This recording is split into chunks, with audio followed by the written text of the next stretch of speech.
পৰাধীনতাৰ শিকলি ছিঙি দেশমাতৃক স্বাধীন কৰা জোৱাৰে ভাৰতবৰ্ষৰ প্ৰতিটো চুককোণ চুই গৈছিল।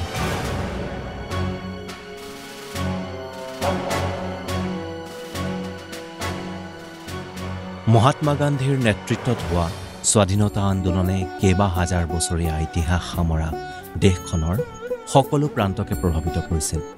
দেশৰ হকে যুঁজ দিবলৈ ওলাই আহিছিল দেশৰ লক্ষ লক্ষ জনগণ। ভাৰতৰ আন আন প্ৰান্তৰ দৰে অসমৰো মুনি তিৰোতা সকলো একত্ৰিত হৈ দেশৰ স্বাধীনতাৰ হকে নিজৰ মন প্ৰাণ সঁপি আগুৱাই আহিছিল। আওহতীয়া আৰু সৰু ঠাই হ'লেও গোলাঘাটৰ বহু স্বাধীনতা সংগ্ৰামীয়ে নিজৰ সৰ্বস্ব আহুতি দি দেশৰ স্বাধীনতাৰ হকে সংগ্ৰাম কৰিছিল। সেই স্বাধীনতা সেনানীৰ ত্যাগ আৰু জীৱনক আমি শ্ৰদ্ধাৰে স্মৰণ আৰু শ্ৰদ্ধাঞ্জলি নিবেদন কৰোঁ আহক।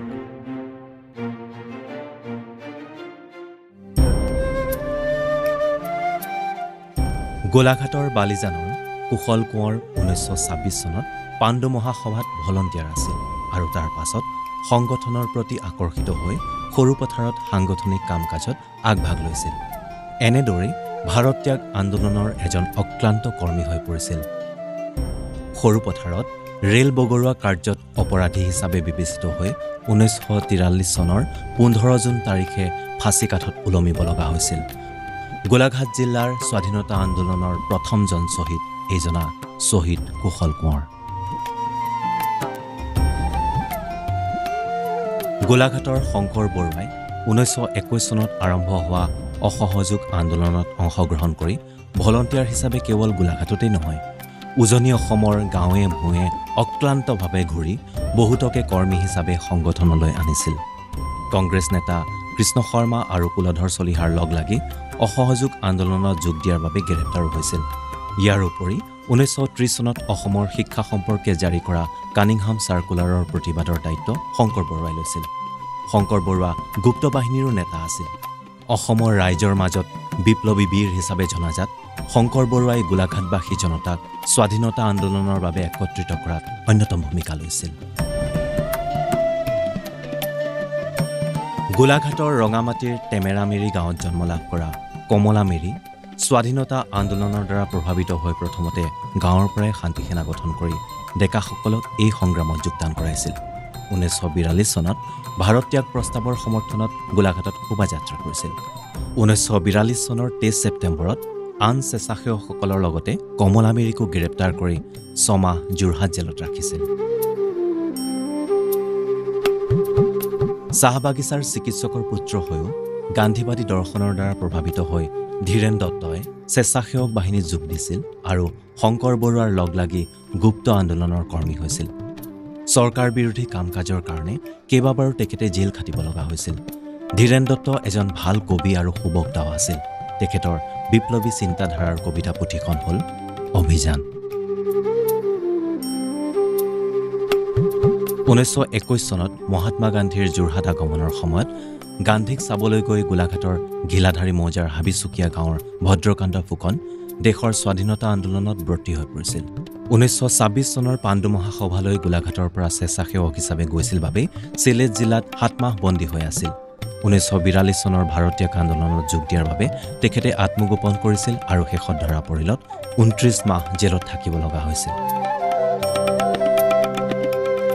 গোলাঘাটৰ বালিজান চাৰিআলিৰ ভোলা বৰুৱাই 1930 চনত গভৰ্ণৰ জেনেৰেল লৰ্ড আৰউইন যোৰহাটৰ চিনামৰালৈ আহোঁতে গভৰ্ণৰৰ সন্মুখত কলা পতাকা প্ৰদৰ্শন কৰি ব্ৰিটিছ উভতি যোৱা বুলি ধ্বনি দিয়াৰ বাবে এবছৰ কাৰাবাস খাটিব লগা হৈছিল। 1931 চনত মুক্তি পাই আকৌ 1932 চনত সশ্ৰম কাৰাদণ্ডৰে দণ্ডিত হৈছিল। ৰাজেন বৰুৱা কলিকতা বিশ্ববিদ্যালয়ৰ পৰা স্নাতক আৰু ওকালতি পাছ কৰি পৰৱৰ্তী সময়ত মহাত্মা গান্ধীৰ আহ্বানত স্বাধীনতা আন্দোলনত নামি পৰিছিল।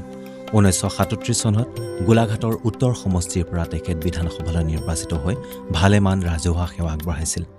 1942 চনৰ ভাৰত ত্যাগ আন্দোলনৰ বাবে জেল খটা ৰাজেন বৰুৱাই মহাত্মা গান্ধী গোলাঘাটলৈ আহোঁতে অভ্যৰ্থনা সমিতিৰ সভাপতি হিচাপে সকলো খৰচ বহন কৰিছিল আৰু তেখেতৰ পৰিবাৰ স্বৰ্ণলতা বৰুৱাই অতিথিসকলৰ আপ্যায়নত সমানে আগভাগ লৈছিল।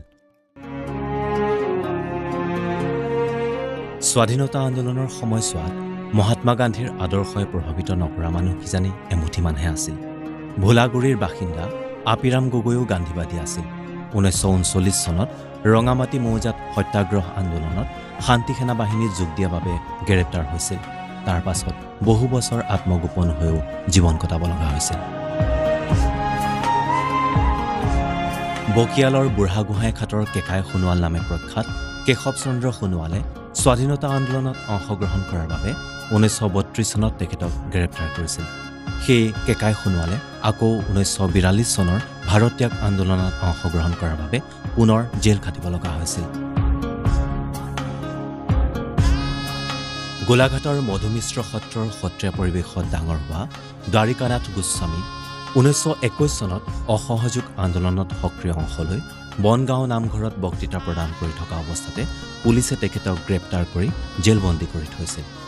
দাসত্বৰ মুক্ত জীৱনতকৈ কাৰাগাৰৰ বন্ধ জীৱন শ্ৰেষ্ঠ বুলি কৈ 9 মাহ জেল খাটি আহি মৃত্যু পৰ্যন্ত সাংগঠনিক কামতে লাগি আছিল এইজনা মুক্তিযুঁজাৰু।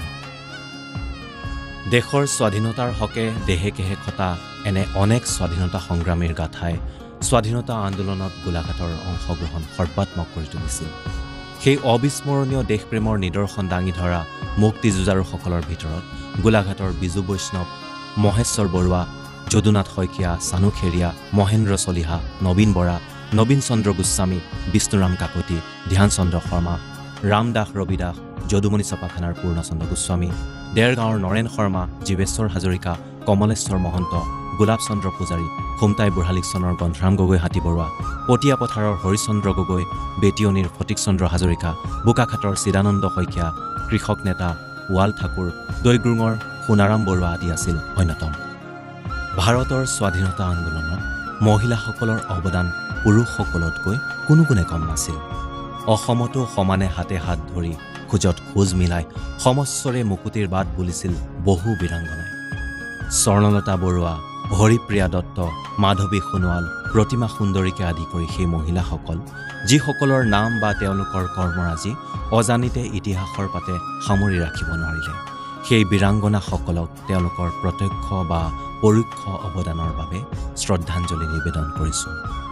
আমাৰ এই নাতিদীৰ্ঘ ভিডিঅ'টিত বিশদভাৱে সন্নিৱিষ্ট নোহোৱা গোলাঘাটৰ আন বহুতো স্বাধীনতা সংগ্ৰামীৰ কষ্ট আৰু ত্যাগক সোঁৱৰি ৭৮তম স্বাধীনতা দিৱস উপলক্ষে গোলাঘাট জিলা প্ৰশাসনৰ তৰফৰ পৰা জনাইছোঁ সশ্ৰদ্ধ প্ৰণিপাত।